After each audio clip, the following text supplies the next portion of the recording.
来当心理治疗师，想要看看可不可以起薪马上300万台币，5年内达到700万台币，你可能走错频道了。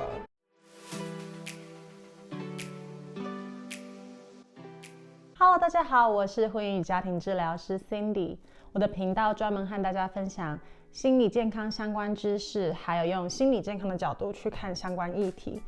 今天的影片呢，我想来和大家分享心理治疗师这个工作。在我的影片开播以来呢，我常常收到2个问题。第一个问题是心理健康相关的问题啊，第二个问题就是Cindy， 可以分享一下你为什么会想要当婚姻家庭治疗师吗？有这么多不同的 license， 为什么会选 MFT？ 你是怎么样申请的呢？还有怎么样找工作啊？薪水好不好？今天就来和大家解析一下我的工作，还有我是怎么样进入这个行业的。如果你点进来这个影片的原因是因为你觉得来当心理治疗师，想要看看可不可以起薪马上300万台币，5年内达到700万台币，你可能走错频道了。你可能要去隔壁，或者是别的频道是在讲该如何申请 Apple、Amazon、Facebook， 或者是其他那种 Tech 的大公司，或 STEM program， 你应该是走错棚了。这里不会有你想要的答案。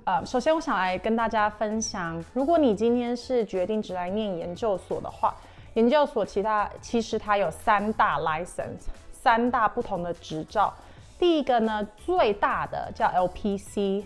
Licensed Professional Counselors， 也就是中文如果直接翻的话会是专业心理咨商师。然后第二个呢，就是 Social Worker Licensed Clinical Social Worker， 就是社工们。MFT 其实是最小的，当然还有另外2个是你要读博士，就是一定要读博士才可以执业的，就是 Clinical Psychology 或是 Counseling Psychology。但是因为这部影片我自己是 MFT， 我博士也是念 MFT， 所以我就会主要讲 MFT。如果你有兴趣想要听听看其他别的领域的话，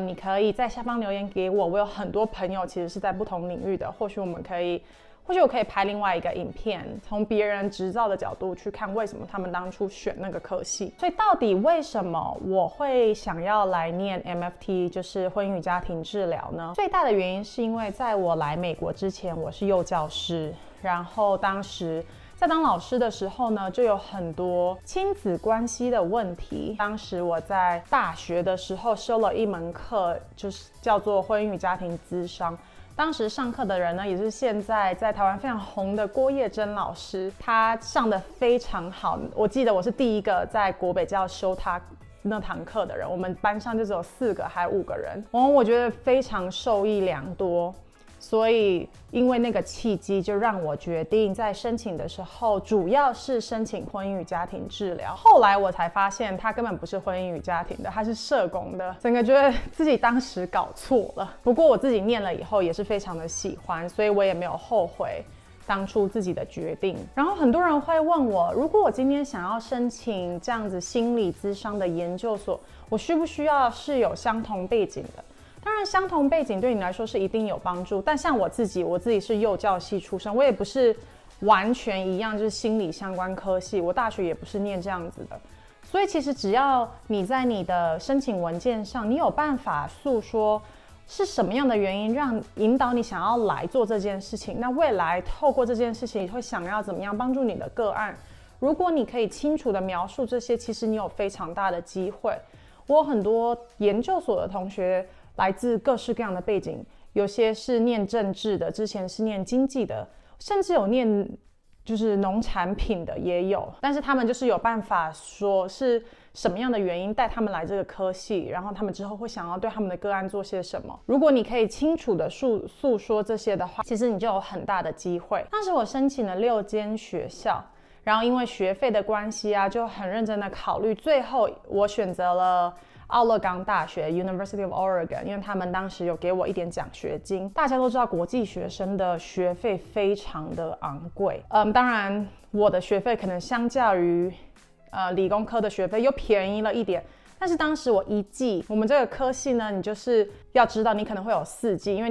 你夏天的时候别人可能在放假，但是你还是要去见个案。我那个时候念研究所的时候，一季是11000美金，也就是差不多30几万台币，3个月30几万台币，非常的贵。大家最期待的问题就是，既然学费都已经这么贵了，是不是可以符合你之后出来找工作的薪水？但是 No， 讲薪水的时候，当然你就要先说工作好不好找嘛。工作是真的很好找，你如果毕业了，你不会缺工作，前提是你要有身份或是工作签证。如果你在研究所念完毕业以后，通常婚姻与家庭咨商师还有社工，你只有1年的 OPT。OPT 就是你在美国念书毕业后，你可以在毕业前90天申请跟美国政府说你想要留下来工作1年，然后你会收到他们的工作，你会收到他们的工卡，你就可以找工作找1年。当时呢，我申请了非常多间公司，我已经不太记得申请几间了。通常如果你一毕业你是国际生的话，你会去社区心理咨商中心。社区心理咨商中心也就是你钱被付最少的地方，所以你会遇到各式各样背景的人。我很多同事都是LPC 专业心理咨商师，我有遇过社工。自己觉得有点不太公平的地方是，我们婚姻与家庭治疗师只会有1年的签证，但是其实有很多 LPC他们都已经有3年的签证了。如果你有去认真看学校的网站，有些学校说他们其实已经是 STEM 了，有一些的 LPC 是可以拿到3年的。当时有一个国际生和我一起被招进了这间公司，我1年后就必须要离开了，他现在还在那间公司，但我们明明就是在做一样的事情。所以如果你在考虑想要来美国念心理咨商相关的科系的话，如果你没有身份，如果你又想要留下来工作的话，找有 STEM 的 program 其实会比较好一点。所以社区心理咨商师的薪水到底是多少呢？就是在美国问薪水这件事情是非常 sensitive 的事情，是不礼貌的一件事情，所以就是不要随便问人家的薪水。但我今天呢就来大公开给大家知道我当时的薪水是多少。我当时一毕业的薪水是他们开给我是3万8，而且还算是高的了。我试着去 negotiate 也没办法，因为他们也可能知道我是国际生，我也没有很多的选择。当时的起薪就是38000元，幻想破灭了吗？因为你刚出来的时候，你还没有你的执照，所以你会是 associate， 你会需要在一个督导下面工作。通常你可能需要2到3年，你才会拿到你自己的执照。这个时候呢，你就是没什么钱。所以当时我除了在当治疗师，我还在公司里面兼职做 crisis therapist， 也就是如果今天有小孩想要自杀，或者在墙上打了一个洞啊，或者是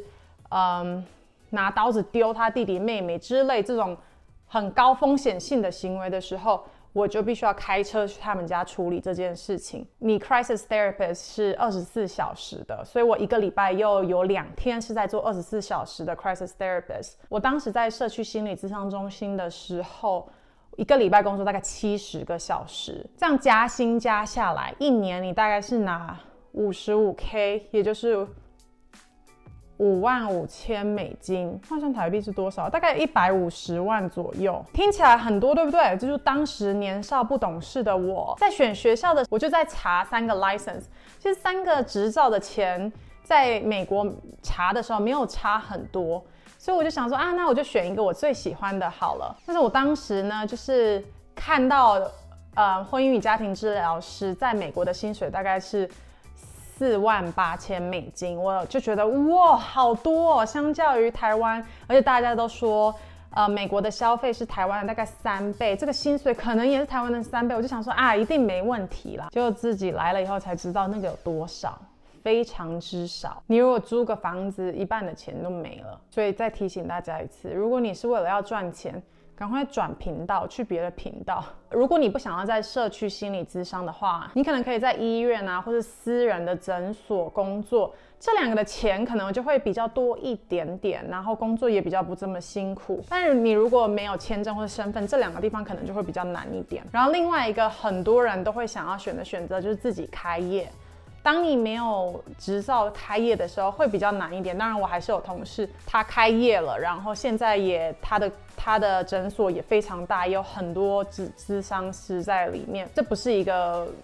很多人都会选择的道路，这是很多人都会选择，因为如果你没有身份，你根本就没办法开业。很多人也会选择回台湾。回台湾呢，如果你本身就是心理师，你在台湾已经有心理师的执照，回台湾绝对没问题。但像我在台湾是幼教师，我回去还要再重新念3年台湾的心理咨商研究所，然后再去搞心理师执照，所以这就是花更多年，所以我们根本就没有办法回台湾。如果是国际生，最容易拿到身份的道路就是去学校教书，或者去学校的咨商中心。如果你今天是在大学里面，帮你办身份就简单很多，但你今天出了学校或政府单位的话，帮你办身份就会难很多。当时我在申请的时候都没有人跟我说这些，所以自己也从中学了很多。希望这支影片可以更加帮助你了解到你想要选哪一方面的心理咨商相关学系，还有你未来想要做的事情。最后呢，